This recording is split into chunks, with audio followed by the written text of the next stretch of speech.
மதம் மாத்துகிறவர்கள் என்ற முத்திரை குத்தி விடுகிறார்கள். பாஸ்டர் லெனின் சொன்னதுல என்ன தவறு இருக்கு? புறம்போக்கிகளும் இதை நான் சொல்லுவேன். இவர்களால் தான் நிறைய கொலைப்படிகள் நடக்குது. The Bible Society of India, Bible college, இவங்களை தான் நான் குறை சொல்லுவேன், குற்றம் சொல்லுவேன்.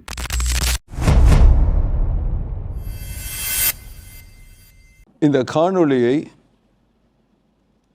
முதல் முறையாக பார்த்து கொண்டு வருகின்ற அன்பான கிறிஸ்தவர்களே, உங்களுக்காகவும், அதாவது கிறிஸ்தவர்களுக்காகவும் கிறிஸ்துவத்துக்காகவும் தான் நான் இந்த காரியத்தை செய்கின்றேன். இந்த காரியம் முக்கியமாக செய்ய வேண்டியிருக்கு. ஏனென்றால் இன்னைக்கு பலர் யூடியூப்பில் ஆளுக்கு ஒரு சேனல்களை உருவாக்கி கொண்டு வேதம் போதிக்கிறேன்னு சொல்லி வேத புரட்டுகளை நிறைய போதித்து கொண்டிருக்கிறார்கள் என்பதை நான் தைரியமாக குற்றம் கூறுவேன். ஆமாம், இன்றைக்கு போதகர்கள் என்று தங்களை அடையாளம் காட்டிக் கொண்டிருக்கின்ற, வேதத்தை முறையாக படிக்காமலேயே போதனையை செய்து கொண்டிருக்கிறார்கள், போதித்து கொண்டு வருகிறார்கள். இதை நான் சொல்லி தான் உங்களுக்கு தெரியணும்னு இல்லை, உங்களுக்கு ஏற்கனவே தெரியும். வேதத்தை சரியாக, முறையாக, தெளிவாக அறியாது, தெரியாது, புரியாது, உணராது வேதம் போதிக்க கிளம்பி இருக்கிறாங்க. காரணம், இன்றைக்கு வேதம் போதிக்கிறது ஒரு வர்த்தகமாக மாறிடுச்சு, வர்த்தக நிலைக்கு போயிடுச்சு. வேதம் போதிக்கிறேன் அப்படின்னு காணிக்கைகளையும் தாய்த்துகளையும் நன்கொடைகளையும் வாங்கி சுலபமாக சம்பாதிக்கிற நிலைக்கு பலர் உருவாகி இருக்கிறார்கள் என்று சொன்னால் அது பொய்யாகாது. காரணம், இன்றைக்கு வேதம் போதிக்கிறேன் என்று சொல்லி போலியான வேத போதகர்கள், உண்மையை உணராதவர்கள், கள்ள போதனைகள், குழப்பி விடுகிற போதனைகள், திரித்து விடுகிற போதனைகளில் ஆரம்பிச்சிருக்கிறார்கள். இவங்களை கேட்டால் நாங்கள் முறையாக வேதம் கற்றுக்கிட்டோம், வேத கல்லூரியிலேருந்து வந்திருக்கிறோம், இல்லை எங்களுக்கு கர்த்தர் உணர்த்தினார், எங்களை போதிக்க சொன்னார், மக்களுங்களுக்கு போய் வேதத்தை கொடுக்க சொன்னார்னு புறப்பட்டுட்டாங்க. அதில் அவங்க போதிக்கிறது உண்மையான போதனையா, நல்ல போதனையா, கள்ள போதனையா, திரித்து விடப்படுகிற போதனையா, பின்னி விடுகிற, சுற்றி விடுகிற போதனையா அப்படின்றத காது கொடுத்து கேட்டுக்கிட்டு இருக்கிறவங்க விளங்கிக்கிறதே இல்லை. இன்றைக்கு கிறிஸ்தவர்களுடைய கோளாறு என்ன தெரியுங்களா? வேதத்தை முறையாக படிக்கிறதே இல்லை. சுவிசேஷத்தை புதிய ஏற்பாடுன்னுவாங்க, அதை நான் புதிய உடன்படிக்கைன்னுவேன். அந்த புதிய உடன்படிக்கையை ஒரு முறையாவது முழுமையாக படித்திருக்கிறார்களா என்றால் கிடையாது. போதகர்கள் போதிக்கிறது தான் கேட்டுக்கொண்டு இருக்கிறார்கள். அதுக்காக தான் ஞாயிற்றுக்கிழமை சர்ச்சுக்கு போயிடுறது, புதன்கிழமை பைபிள் கிளாஸுக்கு போகிறது. அவங்க போதிக்கிறாங்கன்னு இவங்க கேட்டுக்கிட்டு இருக்கிறாங்களே தவிர இவங்க படிக்கணும். ஒவ்வொரு கிறிஸ்தவனும், ஒவ்வொரு கிறிஸ்தவ நபரும், ஆணாக இருக்கலாம் பெண்ணாக இருக்கலாம், உங்களுடைய வேதத்தை ஒரு முறையாவது நீங்கள் படித்து ஆகணும் முழுமையாக. வெறும் போதனை கேட்டுக்கொண்டு இருக்கக்கூடாது. இன்றைக்கு பைபிள் கல்லூரியிலேருந்து தான் படிச்சுட்டு வந்திருக்கிறேன், பட்டம் வச்சிருக்கிறேன் அப்படின்னு நிறைய பட்டங்களை போலியாகவே தயாரித்து வைத்து போதித்து கொண்டிருக்கின்ற நிறைய அறவேக்காட்டு போதகர்கள் இருக்கிறார்கள். முழுமையாக எதுவுமே விளங்கி கொள்ளலை. அது மட்டும் இல்லாமல் இன்றைக்கி ஆளாளுக்கு ஒரு யூடியூப் சேனலை ரீசர்ச் பண்ணி வச்சுக்கிட்டு ஆளாளுக்கு அவங்கவுங்களுக்கு தெரிஞ்சதை போதிக்கிறாங்க. இவர் சொல்கிறதுலேருந்து கொஞ்சம், அவர் சொல்கிறதுலேருந்து கொஞ்சம். அதில் ஆவியானவர் இவருக்குள்ளார வந்து பேசினாராம். ஆவியானவர் இவருக்குள்ளார வந்து பேசினா உண்மையை போதிக்க சொல்லுவாரா, தவறான விஷயங்களை போதிக்க சொல்லுவாரா? ஆவியானவர் நிச்சயமாக உண்மையை தான் போதிக்க சொல்லுவார். தவறான போதனைகளை கொடுக்க மாட்டார். ஆனால் இவங்க போதிக்கிறாங்க. எங்கேருந்து எடுத்து போதிக்கிறாங்க? பைபிளிலிருந்து எடுத்து போதிக்கிறார்கள், சுவிசேஷத்திலிருந்து எடுத்து போதிக்கிறார்கள். பைபிள் என்பது பழைய உடன்படிக்கை புதிய உடன்படிக்கை சேர்த்தது. அதில் பழைய உடன்படிக்கையில் உள்ளதும் புதிய உடன்படிக்கையில் உள்ளதும் இங்கேயும் அங்கேயும் போட்டு எடுத்து கலந்து விளக்கங்களை கொடுக்கிறார்கள். இதில் மற்றவர்கள் எப்படி விளக்கி கொடுக்கிறார்கள் என்பதையும் காப்பி அடித்து கொள்கிறார்கள். அதை வைத்து விளக்கி கொடுக்கிறார்கள். இந்த போதகர்கள் முழு பைபிளையும் ஒரு முறையாவது படிச்சிருக்கணும். படிச்சிருந்தால் தான் அது தெளிவாக போதிக்க முடியும். நான் 17 வயதில் படிக்க ஆரம்பித்தேன். நான் எப்போ 17 வயதில் வேதத்தை படிக்க ஆரம்பித்தேனோ, நான் கத்தோலிக்கிலிருந்து வெளியானேன். என் தாத்தா அதிலேருந்து வந்தவர், என் நாயனா அதிலேருந்து வந்தது. நான் 17 வயதில் படிக்க ஆரம்பித்தப்போ சபையில் போதிக்கிறது ஒரு மாதிரியா இருக்குது, வேதத்தில் ஒரு மாதிரியா இருக்குது, என்னது அப்படின்னு முரண்பாடாக இருக்குன்னு கேட்டப்ப, அது அப்படி தான், கேள்வி கேட்கக்கூடாது. பாஸ்டரெல்லாம் கேள்வி கேட்டாலே தெய்வ குத்தம், சாமி குத்தம், தேவ குத்தம். அவங்க சொல்கிறதுக்கு கீழ்ப்படிந்து நடக்கணும். என்னால் முடியாது. நான் மட்டுமல்ல, இன்றைக்கு கற்றவர்கள் உலகத்தில் உள்ள ஒவ்வொருத்தருமே அப்படிதான் சிந்திப்பார்கள். இவங்க சொல்கிறதெல்லாம் கேட்டுக்கிட்டு அப்படியே உள்வாங்கிட்டு போகிறதுக்கு நான் செம்மறி ஆடு இல்லை. ஏன் தெரியுங்களா? சபையில் செம்மறிகளே அப்படின்னு செம்மறி ஆடுகளாக ஆக்கிட்டாங்க. நான் செம்மறி ஆட்டு கூட்டம் கிடையாது. எனக்கு எதுவாக இருந்தாலும் தெளிவாக இருக்கணுன்றதில் ரொம்ப நோக்கமாக இருப்பேன். அதன் பிறகு பெந்தெகோஸ்தல் சபையில் சேர்ந்து அங்கேயும் பல விஷயங்களை கேட்கும் பொழுது அங்கே என்ன எழுதியிருக்கோ அதை தான், மறுபேச்சு பேசக்கூடாது, கேள்வி கேட்கக்கூடாது, அவங்க சொல்கிறத கேட்கணும். அப்படி கேள்வி கேட்டால் அசுத்த ஆவி உள்ளுக்கு நுழைஞ்சு கேள்வி கேட்க வைக்குது. அப்படி கேள்வி கேட்க வைக்கலைன்னா பரிசுத்த ஆவி அமைதியாக இருக்க வைக்குது. இது எங்கேயாவது நியாயமா? எங்கேயாவது ஏற்றுக்கொள்ள முடியுதா? நீங்களே சிந்திச்சு பாருங்கள். கேள்வி கேட்காதன்னு. அப்போ பெந்தெகோஸ்தல் சர்ச்சில் உள்ள ஹை பிரீஸ்ட் தலைவர் அவர்கிட்ட போயிட்டு நான் சொன்னேன், இந்த மாதிரி ஆண்டவரேன்னு எழுதியிருக்கு, இது சரியா அப்படின்னு கேள்வி கேட்டேன். அதை மாற்றக்கூடாது, அது அப்படி தான், ஆண்டவரே அப்படின்றது உண்மைதான் அப்படின்னு சொல்லிட்டு அவர் என்ன தெரியுங்களா சொன்னார், எங்களுக்கு சாது சொல்லப்பா இதை மாற்றி சொல்லணும்னு எங்களுக்கு சொல்லி கொடுக்கல, அவர் சொன்னால் ஏற்றுக்கிறோம் அப்படின்னு சொன்னார். சாது சொல்லப்பா யார்? அவர் தான் இந்த பைபிளுடைய முழு கொன்றைக்கும் ரைட்ஸும் வச்சுருக்கிறாரா? அவரே மற்ற மதத்தை குறை சொல்லிக்கிட்டு குற்றம் சொல்லிக்கிட்டு இதெல்லாம் பைபிளில் உள்ளதான் அங்கே சொல்லியிருக்குன்னு அவர் பேசிட்டு உட்காந்து இருக்கிறாரு. கிறிஸ்துவனுங்களுக்கு இன்னும் சரியான தெளிவு கொடுக்க முடியல. அதனால் அவரை பற்றி நான் பேச தயாரில்லை. நான் சொன்னேன் இந்த மாதிரி மாற்றி அமைங்கன்னு, அவங்க ஏற்றுக்கொள்ளலை. பிறகுதான் இந்த பைபிள் சொசைட்டி ஆஃப் இந்தியாவுக்கு கடிதம் எழுதினேன்.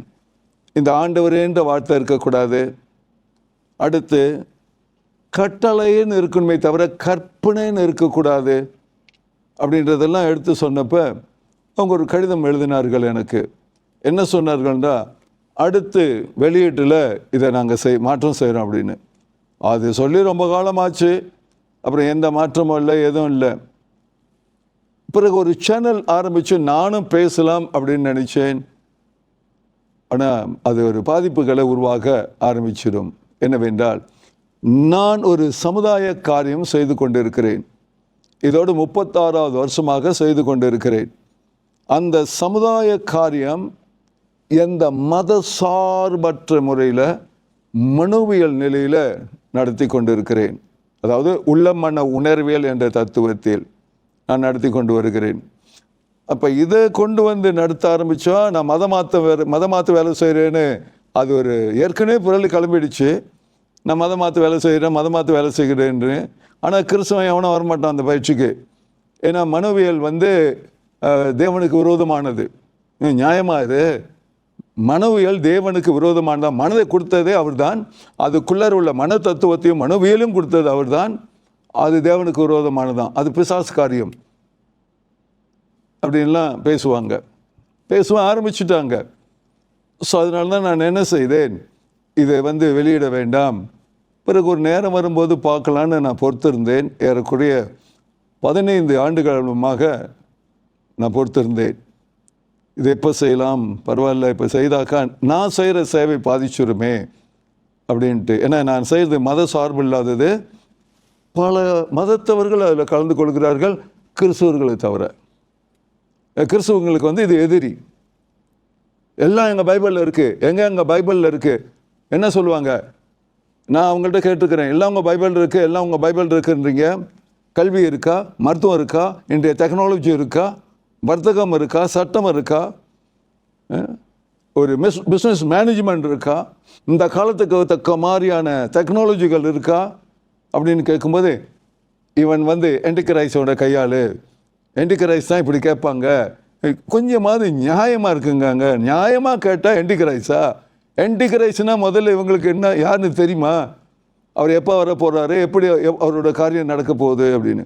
அப்போ இந்த மாதிரி போராட்டங்களுக்கு மத்தியில் நான் ஒரு நல்ல காரியத்தை செய்து ஆயிரக்கணக்கான மக்களை நல்ல வாழ வைக்க வழிவகுத்து கொடுத்துருக்கிறேன், பயிற்சி கொடுத்து. இது கிறிஸ்துவங்களை கூப்பிட்டாக்கா எங்கள் பைபிள் எல்லாமே இருக்குது, இல்லைங்க பொருளாதாரத்தில் நீங்கள் முன்னுக்கு வரணுங்க அப்படின்னா அவர் கொடுப்பார், கர்த்தர் கொடுப்பார். எப்படிங்க கர்த்தர் கொடுப்பார்? எங்கள் வேதத்தில் எழுதியிருக்கு, கேளுங்கள் தரப்படும், தட்டுங்கள் திறக்கப்படும், தேடுங்கள் கண்டடைவீர், அவர் கொடுப்பார் அப்படின்றாங்க. நான் சொன்னேன் அவர் கொடுக்க மாட்டார், உழைச்சாதாங்க முன்னுக்கு வருவீங்க அப்படின்னு.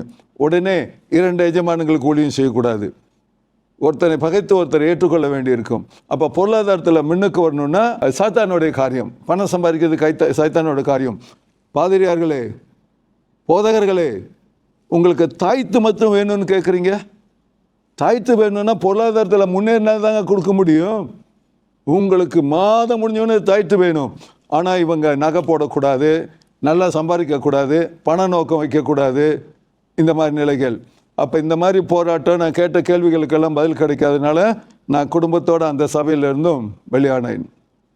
பல காலங்கள் அதில் இருந்தேன், வெளியானேன். ஒரு முறை தாய்த்து கொடுத்தப்ப வாங்க மாட்டேன்ட்டாங்க.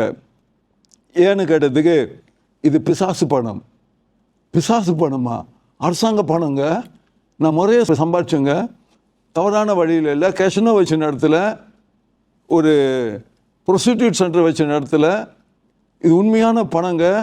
நீங்கள் ப்ரே பண்ணும்போது, அந்த பணத்தை வாங்கும்போது ப்ரே பண்ணி தானே வாங்குறீங்க, அப்போ அது சுத்தமாகாதா அப்படின்னப்ப, பாவ பணம்னு சொன்னப்ப அதோட அந்த சபையிலேருந்து நான் வெளியாயிட்டேன்.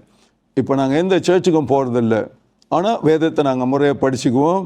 அதுலேருந்து நாங்களே பல தெளிவுகளை உருவாக்கி கொண்டு நாங்கள் வாழ்ந்து கொண்டு வர காலகட்டத்தில் சமீபத்தில் இந்த தகவல் நான் பார்த்தேன் வீடியோவில். என்ன தகவல் என்றால், பாஸ்டர் லெனின் என்பவர்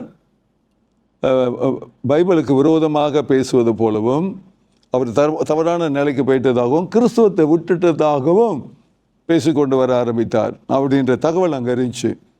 அப்போ நான் ஆழமாக இறங்கி அதுக்கு யார் யார் என்னென்ன தகவல்கள் கொடுக்கிறார்கள், என்ன பேசுகிறார்கள் என்று ஆய்வு செய்யும் பொழுது பைபிள் வசனங்களை வைத்து அவர் பல விளக்கங்களை கொடுத்திருந்தார். அதை நான் கவனித்தேன்.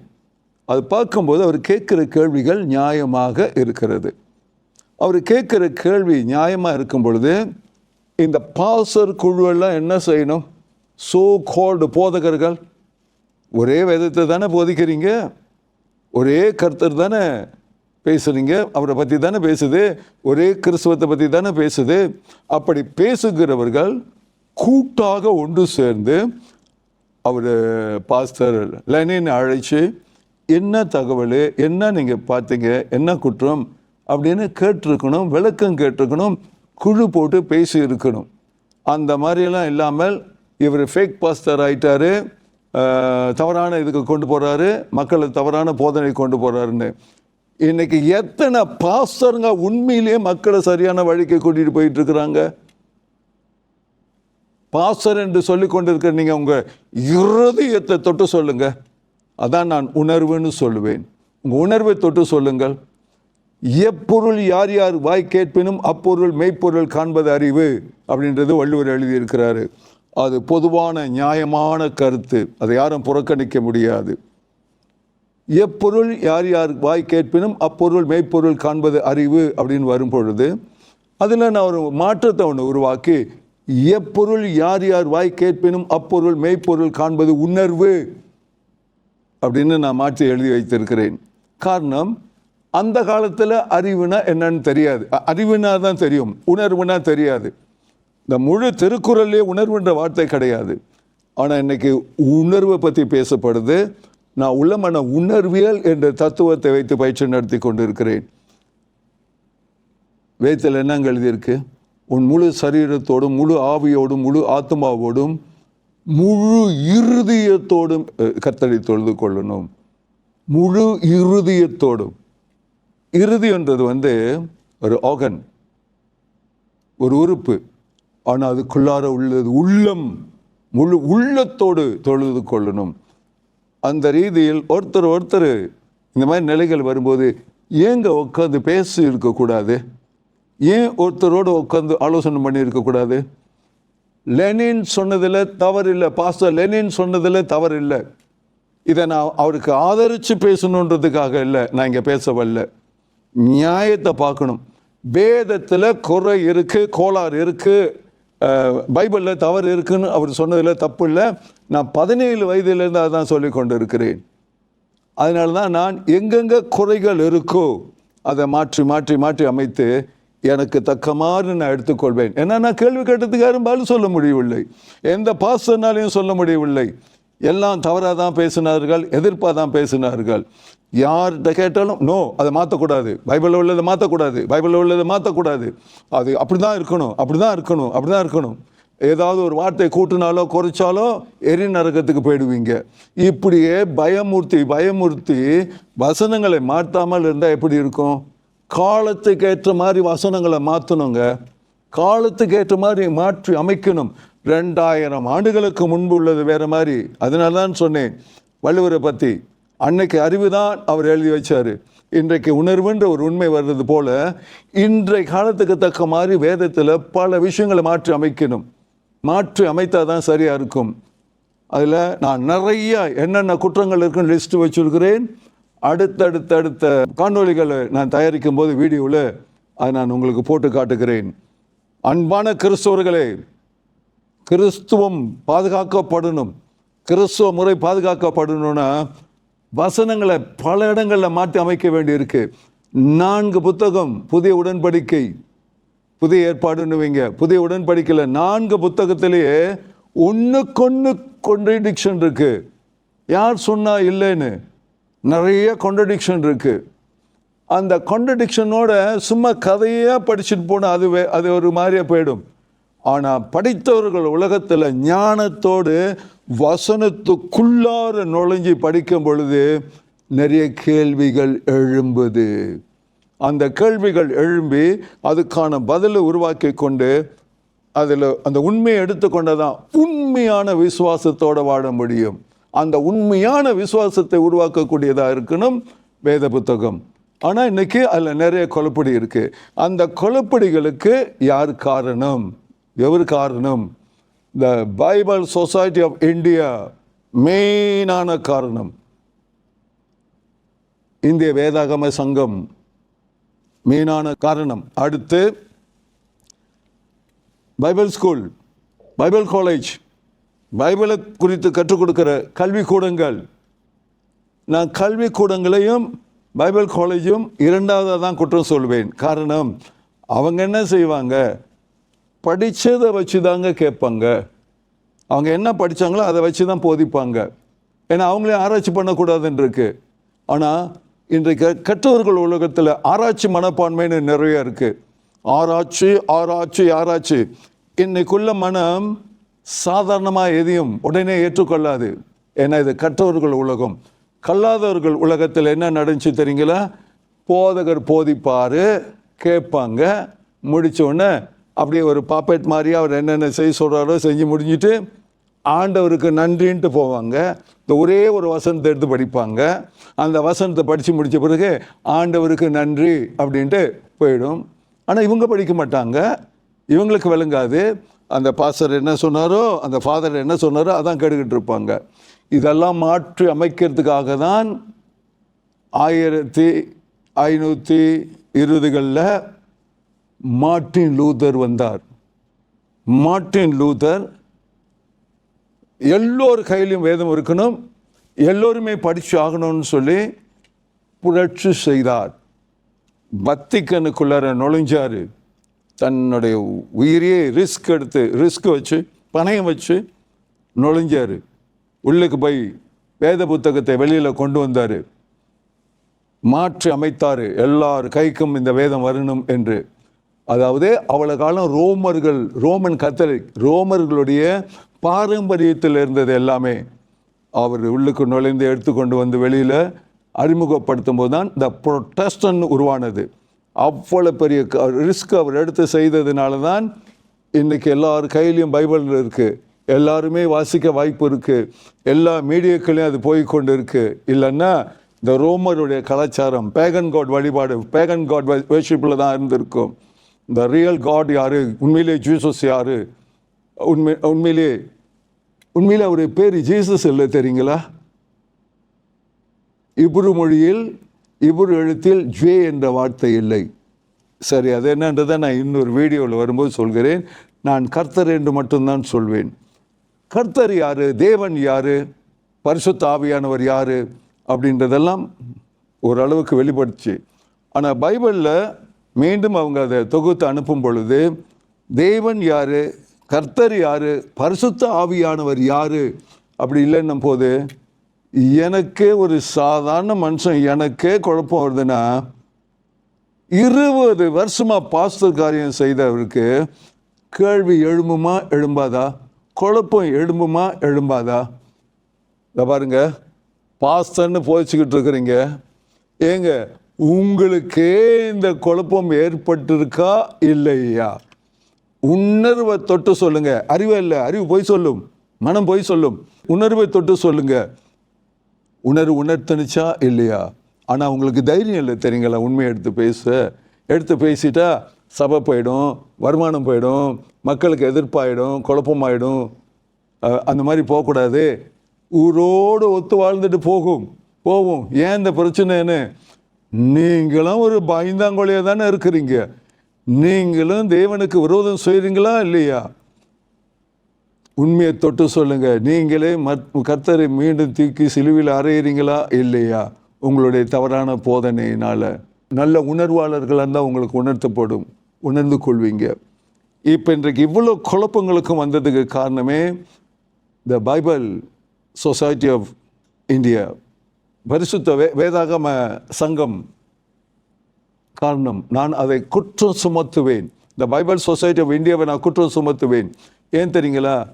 ஏங்க பைபிள் சொசைட்டி ஆஃப் இந்தியா நீங்கள் தானுங்க எல்லா காப்பி ரைட்ஸும் வச்சுருக்கிறீங்க. எல்லா காப்பி ரைட்ஸும் வச்சுக்கிட்டு பணம் சம்பாதிக்கிறதுக்கு தானே வேலை செஞ்சுக்கிட்டு இருக்கிறீங்க.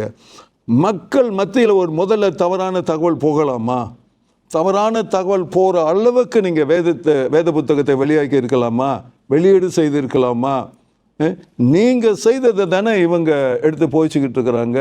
இன்றைக்கி பாஸ்டர்கள் தவறு செய்வதற்கு நீங்கள் தானே காரணமாக இருக்கிறீங்க.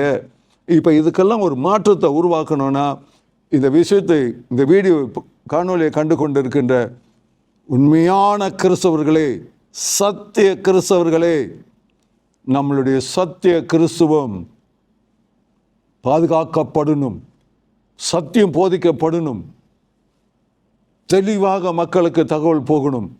அந்த மாதிரியெல்லாம் போகணும் என்றால் நீங்களும் நானும் ஒன்று சேர்ந்தா இந்த காரியத்தை செய்திட முடியும். சிந்திங்க. நம்மளுடைய கிறிஸ்துவம் பாதுகாக்கப்படணும்.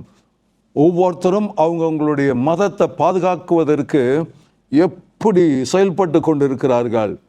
அந்த ரீதியில் நான் கிறிஸ்துவத்தை மதம் என்று சொல்ல மாட்டேன். It's not a religion, it's a way of life.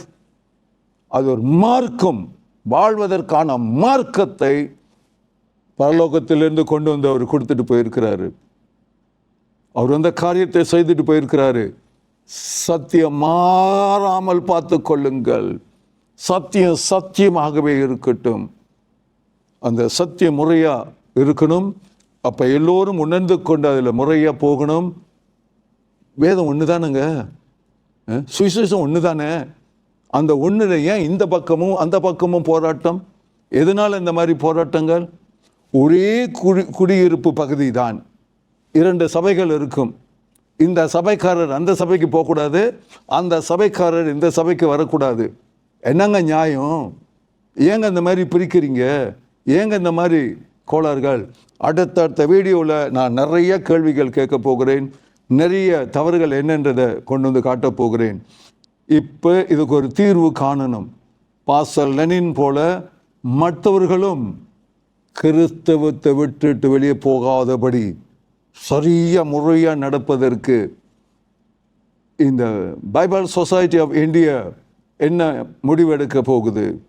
இந்த உலகத்தில் உள்ள எல்லா தமிழ் சொசைட்டியும் என்ன முடிவெடுக்க போகுது? உங்ககிட்ட தாங்க இருக்கு. வாங்க ஒன்று சேருவோம். மறு ஆய்வு செய்யணும். நம்மளோட வேத புத்தகத்தை மறு ஆய்வு செய்து முறையாக எப்படி எழுதணும், என்ன மாதிரி எழுதணும்னு மாற்றி அமையுங்கள். வாங்க ஒன்றுபடுவோம், ஒன்று சேர்ந்து இந்த புரட்சியை நடத்துவோம். கிறிஸ்துவ விழிப்புணர்வு புரட்சியின் மேல் முக்கியங்க. கடைசி காலத்தில் இருக்கிறோம் நாம். கடைசி காலத்தில் சைத்தான் ரொம்ப வேகமாக வேலை செய்வான்னு உங்களுக்கு தெரியும். அவன் எப்படி வேலை செய்வான்றதை த புக் ஆஃப் ஏனோக், ஏனோக்கினுடைய புத்தகம் ஏன் பைபிள்லேருந்து எடுக்கப்பட்டுச்சு, அது மட்டும் அங்கே இருந்திருந்தால் இதோட வேலை என்னன்றதெல்லாம் இப்போ தெரியும். இப்போ கடைசி காலம் வரும்பொழுது மக்களுக்கு உண்மை தெரியணும்னு த புக் ஆஃப் ஏனோக் அவ்வளோ பிரபலியமாக வெளியே வந்து கொண்டு இருக்கு. இதெல்லாம் தமிழ் எடுத்து பேசுங்க, தமிழ் எடுத்து உருவாக்குங்க. பாதிரியார்களே, நீங்கள் செய்ய வேண்டிய காரியத்தை செய்யுங்க. நான் பாதிரியார் இல்லைங்க, நான் ஒரு சாதாரண மனுஷங்க. ஆனால் நான் உண்மையை உணர்ந்து கொண்டு நான் போராடி கொண்டு இருக்கிறேன். தேவன் யார், கர்த்தர் யார், பரிசுத்த ஆவியானவர் யார், மூவரும் ஒருத்தர்னு சொல்லி ஏமாத்திக்கிட்டு தெரியுறாங்க. மூவரும் தனி தனி தனி என்பதை அடுத்த வீடியோவில் ஆதாரத்துடன் உங்களுக்கு கொடுக்கிறேன். முதலில் இந்த பைபிள் சங்கமே, இந்திய பைபிள் சங்கமே, பைபிள் முறையை மாற்றி அமைங்க, கூட்டத்தை திரட்டுங்க, மாநாடு நடத்துங்க, ஒரு மாற்றத்தை கொண்டு வாங்கள் என்று கூறிக்கொண்டு அடுத்த வீடியோவில் உங்களை சந்திக்கிறேன் என்று விடைபெற்றுக் கொள்கின்றேன். வாழ்த்துக்கள் உங்களுக்கு.